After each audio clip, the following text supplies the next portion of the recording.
Hello, I'm Brian Graham. That is Jonathan Hall, and we're financial advisors at Warburton Capital. And our goal, whether we're meeting with clients in person or filming this podcast, is to help people grow their wealth and define a purpose for it that ultimately moves them towards peace. So that's what we want to do today. And I like today's question. This is one we actually ask people all the time. Yes. So, A lot of times we're answering questions that clients ask us. right. Today we're sharing a question that we ask clients. So when we get to know people, they come into our office and their experience is, I think, a little different than how it is with a lot of financial advisors. We don't talk products or really much about the market in that first meeting. We're really just trying to get to know somebody and get to know what's important to them and what are we trying to accomplish. And the very first question that we ask people is, what's important to you about money? Mhm. I'm going to put you on the spot, Brian. What's important to you about money? Probably the thing that's important to most people, I think, when they think about it, which is two things. For me, money represents security and opportunity. Some people would say freedom, right? But I mean, money is a tool, right? And how you use it is going to define your experience with it. So security for sure. I mean, it keeps you from, being on the street at the very lowest level. And then the flip side of that is the opportunity. Like you start to have enough to realize what you could do if you wanted to with money that you have today or with money that you hope to have in the future by saving and investing and delaying gratification. So that's kind of where I fall is, and it's funny, man, sometimes those things are in tension with each other. It's like, but this will feed in well to, I think, part of what we want to talk about is, you know, people's answer to that question can determine what the right investment for them is. You know what I mean? Like, if you tell me what's most important, chief above everything else is security, and then, you say, "I wanna be in a basket of individual stocks so that I can make," Exactly. it's like, that's not gonna go well for you That necessarily. that's where I was going to go with it. Is Yeah. you gave me a couple different. I've actually never heard your answer to that. Yeah, don't You've leave me never that. heard mine, and you never will. It's Uh-uh. a secret. I'm not asking. But it's you mentioned two things, right? Which is security and then opportunity. Mhm. And so, as your advisor, that would tell me, and it's one of many questions that we ask, of Right. course, but that would tell me a couple of things about you right off the bat. Like you said, if you told me that as a client, but you had no emergency fund or you had a basket of five individual securities, immediately I can start looking at this picture and say, okay, we've said what's important to us about money. Sometimes people will go off into other things that are important to them. We ask a lot of questions about those things, but you've shown me what's important to you about money. Are learning some about your financial situation. Those two are in tension. Yeah. When you're managing your own personal financial situation, very few things are more personal than that. Very few things touch on your own emotions more than that. And very few areas of your life will involve more tension than that because there are so many opposites pulling and pushing at each other when we deal with financial planning. Today, tomorrow, spending, saving, right? Security and opportunity. Because opportunity, if we think like business owners for a moment, the opportunity often comes at the expense of security, right? So even in your answer, security, opportunity, if we were working together as advisor and client for several years, we might find that those two things end up rubbing up against each other. And there's just this tension in so many of the decisions that we make with our clients. Mhm. It's unavoidable. Mhm. Yeah, but I mean, there certainly is, and we can help you think through it, but you're gonna need to define it for yourself, and you're gonna need to look at I think a lot of people need to look at their budget and what they spend money on to figure out what's important to them, because sometimes there's a difference between what they'll tell you when you ask that question, and then you look at where their money's actually going, and you find out what they really prioritize. It's like, what you believe is what you do, not what you say you believe, right? I mean, what you're living out is in reality what you believe, whether you've consciously come to that decision or not. So I think it's important to start with, what's important to you because to your point, the planning decisions and the right investment vehicles depend on what goal we're trying to achieve. Money's a tool. So really like any tool, you don't know how to use it properly if you don't even know what you're trying to build. I mean, you can so it's like you've gotta start with the end point in mind to then work backwards to sort of like backcast and think, "What do I now do with this thing to get to the thing I'm trying to create?" I thought about it the other day of, like, cars, like, if I asked you what's the best car, but I didn't give you any guidance, I mean, you might just pick one you like the look of or something. But then if I ended up being like, "Oh, well, you're wrong," because I was talking about defining for what's the most fuel efficient car, right? That answer is different than what's the best car for a quarter mile race, Yeah. or, like, so, again, you've gotta figure out what am I trying to achieve with this pool of money, and you can have different purposes for different baskets. That's the planning process. We have this money set for this money set for this. But I think it starts with what are the things that, like, at its most core that I value about money, and that will help you then navigate from there and branch out. So You know what I think the most common answer that we get to that question is having it. Mhm, It's so mhm, interesting, because and which I think is the most surface level answer, but then usually we'll say, "What's important to you about having," or I'm sorry, "What's important to you about money?" And I'll say, "Having it." And then we all laugh about it, "Huh," and then mhm. but then you can tell the gears start turning. That's not a bad answer. I'm not trying to mock it, Sure, sure. but it's often the first answer, and then you can see, okay, now we're getting a little bit deeper, and then the deeper answers come out. And if we just keep talking a lot of times and verbally processing, that deeper answer comes out. Mhm. So that's something that you can start doing today, and I think it would be a worthwhile exercise for every single person listening to this podcast is writing down what's important to you about money. And then if the answer is having it, okay, why is got it? We got to have money. Mhm. Why? Right. I said this in our last episode. Mhm. Just asking yourself why several times and forcing yourself to answer. Okay, why is it important to have money? Well, because I want to be able to provide for my family and I want to be able to make sure we can do the things we want to do. Why? Well, maybe because I wasn't able to do things as a child or doesn't always have to go back to childhood. But Yeah. we can start going one level deeper, one level deeper, Right. one level deeper. If you're asking yourself a question like that and you're getting a pretty surface level answer, it means it's a signal to us as advisors at least. Okay, now we need to start going a little bit deeper here. Mhm. What's going on? Yeah. Yeah, if you tell me it's about security, security from what? What are you actually worried about? When's the time you haven't felt secure in the past? Right.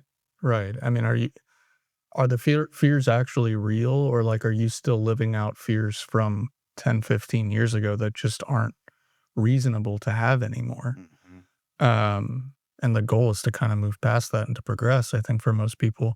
So Well, for example, this is a kind of a wild example, but when I started working at Warburton Capital, um, 13 years ago at this point, um, Deanna and I sat down and actually had a discovery meeting. And at the time, we used to record our discovery meetings. And so I found the recording the other day, and we were asked this question: "What's important to you about money?" And I think we had security, freedom, a lot of the standard answers that people have. But one of the biggest things that we were struggling with at that time, we were very recently married. We had just moved into our first apartment, was we don't have any curtains in the living room of the apartment. Do you think we can afford buying some curtains? And the answer was definitively yes. you know, the, Mhm. yeah, you can afford some curtains, but we were so hung up on the curtains because we were still living in broke college mindset. I mean, there was one time I had to take the coins out of the door of my car to go buy gas, right? And that was still the mindset that I had. It took a long time for that mindset to go away. And as you know, Brian, now I have no problem spending money. But, Yeah. it's kind of a silly example, but it does show, like, there are things from different periods of your life that will either resonate with you for a time, you have to kinda work through, maybe that should resonate with you for life. Hopefully, that part of me is always in there helping to regulate my view on money and saying, "Hey, remember when you had nothing?" You know? Right. That that guy still needs a voice Yeah. every once in a while too. Yeah, yeah, it is. But to your point, you don't wanna keep living out scripts that don't serve you anymore, right? Like, if you're not genuinely in that place anymore, pretending might not be the right word, right? But, like, living in that mindset is Yeah. not good for you, and frankly, it doesn't help grow your money anyways for the things you actually wanna achieve. So, it's difficult, but I think goals ultimately, like what we try to get at is what are people's goals? You know, what do they believe? Why? And then where are they trying to get to? Because I think goals ought to dictate behavior, right? I mean, so if I don't know where you're trying to get to and why, it's really hard for me as an advisor to decide what the right investment is, what account type to put that money in, or right, so many things live downstream from first knowing who you are, what makes you tick, why you think the way you think. Um, so that's why we start where we start. I do think it throws a lot of people off. I think people walk in expecting to just talk about their balance sheet and their income. And we get there, and we have to know that. But if your advisor is not talking to you in a way that's trying to get to know your goals and your hopes and your aspirations and like find out what makes you tick, um, I think it's going to be hard for you to be well served, or at least as well served as you ought to be.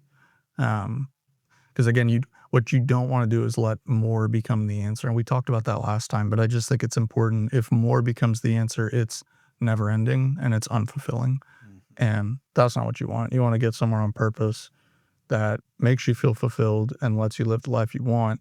And that starts with deciding, why do I even value this thing? Is it because society told me I need more money? Or is it because like there's things on the other side of more money that I want to unlock? Those are different. Right. Do we have an appropriate relationship with money? Mhm. I You've heard me say this a lot of times, Brian, and I'll stick to it. I believe that our relationship with money is one of the most important relationships that we will have in our lives as human beings. Outside of a relationship with God or family or spouse or something like that, your relationship with your money is extremely important Mhm.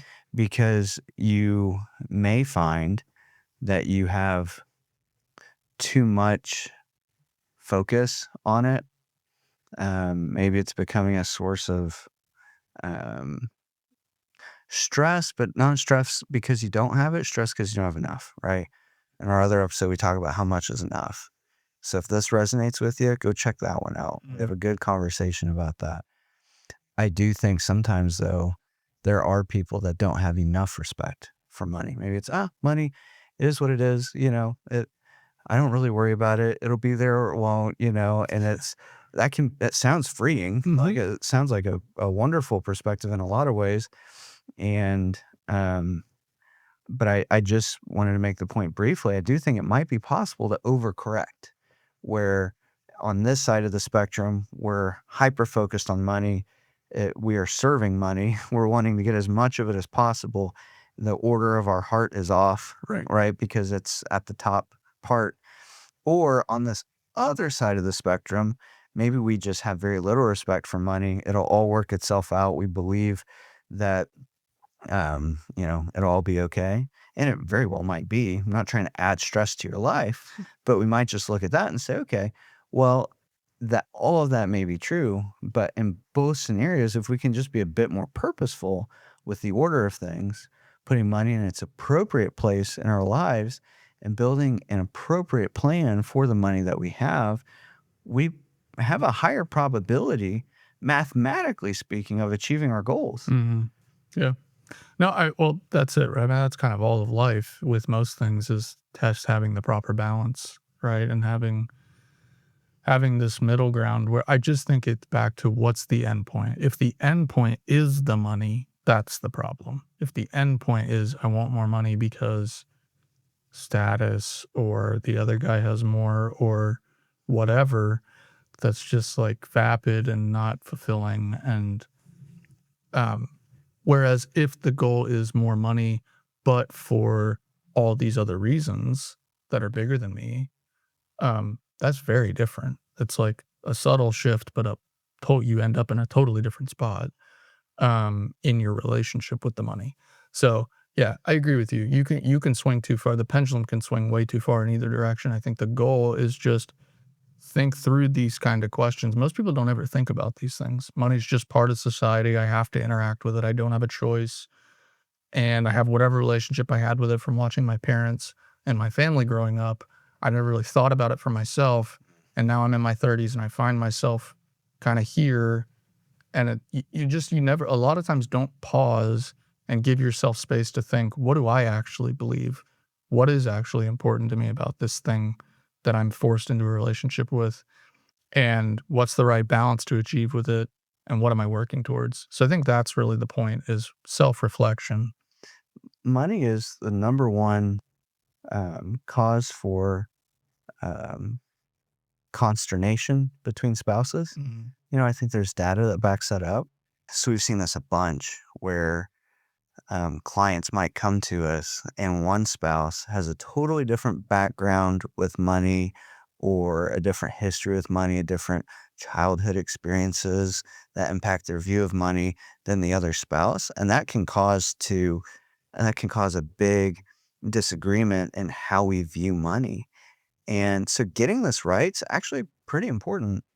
What do we actually value about money, and not just identifying it? To go back to what I said earlier, why? Why do you believe that about money? Well, because of this. Okay. Why that? Mhm. This. Why that? Right. If you can get deeper like that, the deepest form of intimacy is truth. And if you can have that type of truth shared with your spouse, this is what I believe about money. If that's an area of concern for you in your life and in your marriage or relationship, then answering this question could really help. Mhm. But to your point, the why is like, that's the real question. What's important to you about money is what we ask, and that's the first place to start. But the other side of that is the why, and the why is really what unlocks, you know, why you believe what you believe today, what you think you might ought to believe, and how you should interact with money, and therefore what we ought to do.